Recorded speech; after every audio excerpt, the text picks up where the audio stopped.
Shrapnel is an upcoming Web3 game that claims to be a AAA shooter that is an extraction shooter, something similar along the lines of Escape from Tarkov. Now, I played in their operator playtest and the STX1 over the past weekend, which had a prize pool of $100,000 USD, and they're going to have that moving forward for future weekends as well, distributing up to $3 million in SHRAP and other prizes. Okay. It is worth considering that the game is currently in a beta state, which is very clear when playing, but for this honest review on the game, I'm going to be discussing the following aspects. Firstly, the graphics of the game. The game loop, the core gunplay, which is very important to me when it comes to first-person shooters, the level design of Shrapnel, the game optimization, and Web3 elements. For anyone who's unfamiliar, basically drop down in the game, you go collect Sigma, and you get out. Some of the gameplay loop elements are very, very simple, and I'm going to cover them very shortly. So it's worth mentioning that before I get into this and get into the nitty gritty, okay, it's worth mentioning that overall, I really enjoyed Shrapnel. I enjoyed it far more than I expected to. When I first jumped into the game, I started playing, I'm like, some of this feels really off to me. But in the end, I did really enjoy my experience playing the game. And I think that that's really important to note in terms of many Web3 games just don't grip me.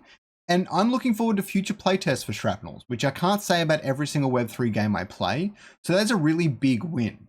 Now, the game is an extraction shooter.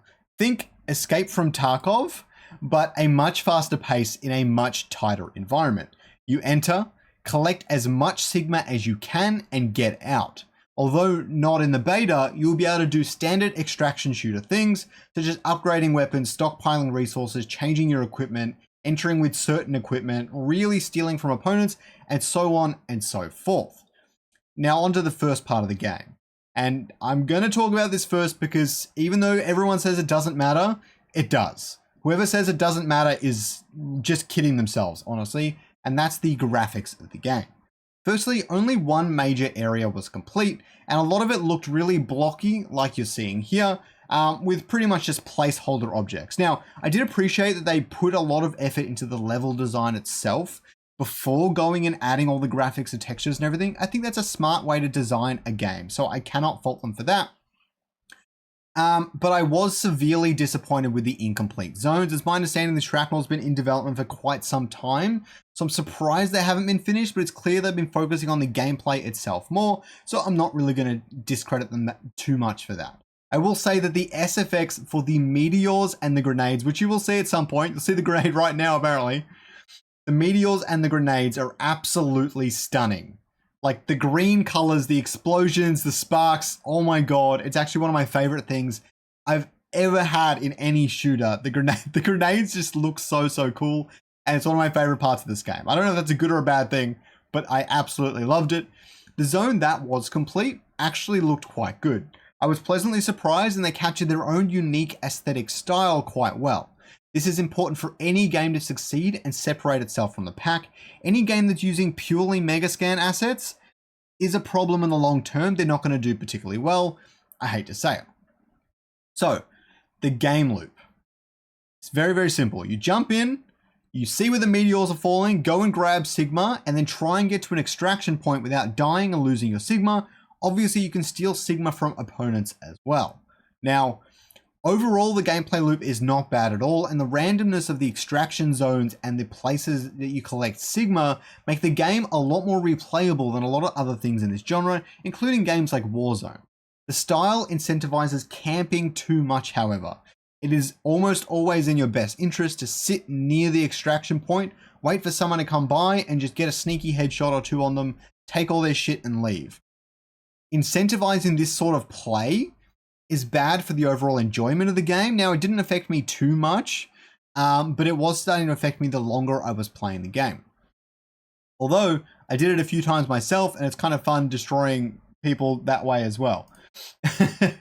So, that being said, to combat this, it needs different systems in place. Now, it either needs more extraction zones active at any given time, or ways to scout out players that aren't moving. Like how Warzone operates with their UAVs. Basically, you can activate a UAV if you buy it from one of your little drop points or whatever, And then you can see on the scanner anyone that's standing still, and faintly anyone that's moving around, which this means that it'll be really hard to camp and hide against your opponents in the game if you have these sorts of systems in place. And I like to see more things like this to be added to disincentivize people standing on the extraction point.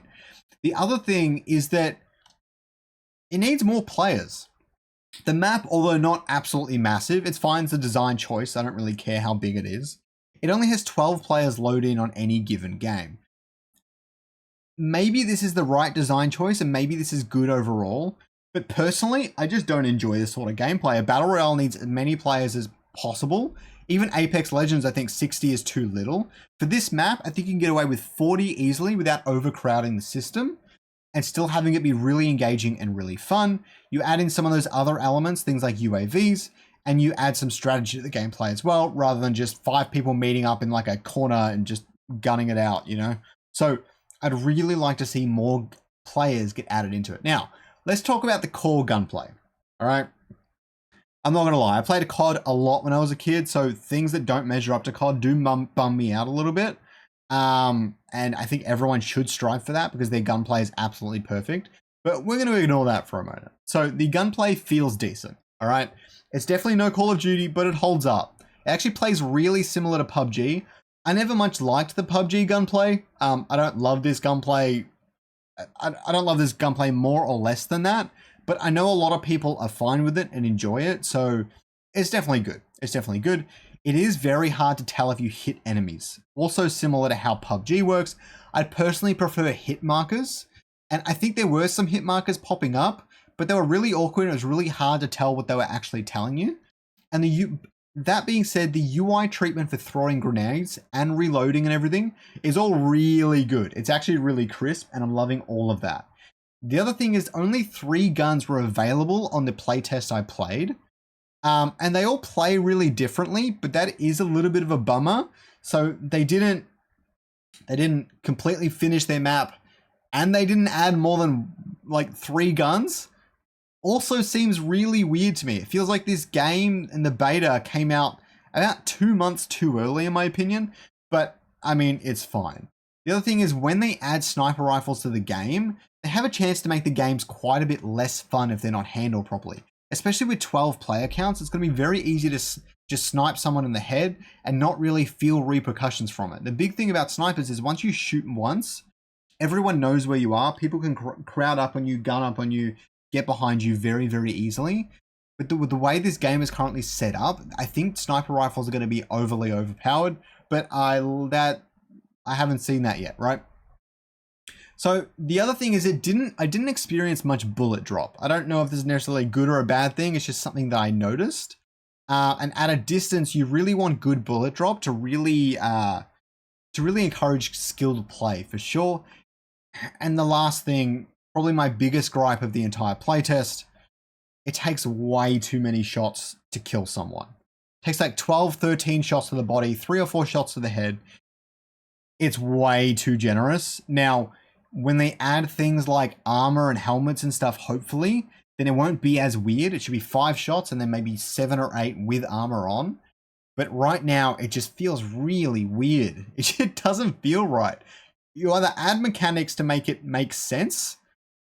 And like with the example of Apex Legends, it takes a long time to shoot someone down, but they have a lot of mechanics surrounding armor and all the weapons are really interesting and it's very arcadey style game. This doesn't feel arcadey to me, and so there's not really any excuse. The next thing is the level design. Firstly, vaulting in the game is super slow and super janky. It's really uncomfortable. It just sucks. It needs to be fixed first thing right away. It's awful. Besides that, the level design feels actually pretty good for a battle royale. There's a good amount of verticality, good amount of alleyways. The extraction points all felt like they had a decent amount of cover and not cover, if that makes sense. I think it's all really, really great. And every zone does feel distinct, even though the textures aren't in there yet. They all actually feel really cool. As for other design choices in the game, the Sigma wave ability is an excellent way to incentivize movement around the map. Whereas you have 2 types of players. Those that go to collect Sigma and those that go to the extraction point to kill the people that did collect Sigma. Now, since you get the Sigma wave ability from collecting Sigma, it gives you a slight advantage when you're coming against those people that are trying to hide around corners and things like that, because you've got an extra ability at your disposal that can daze your opponent.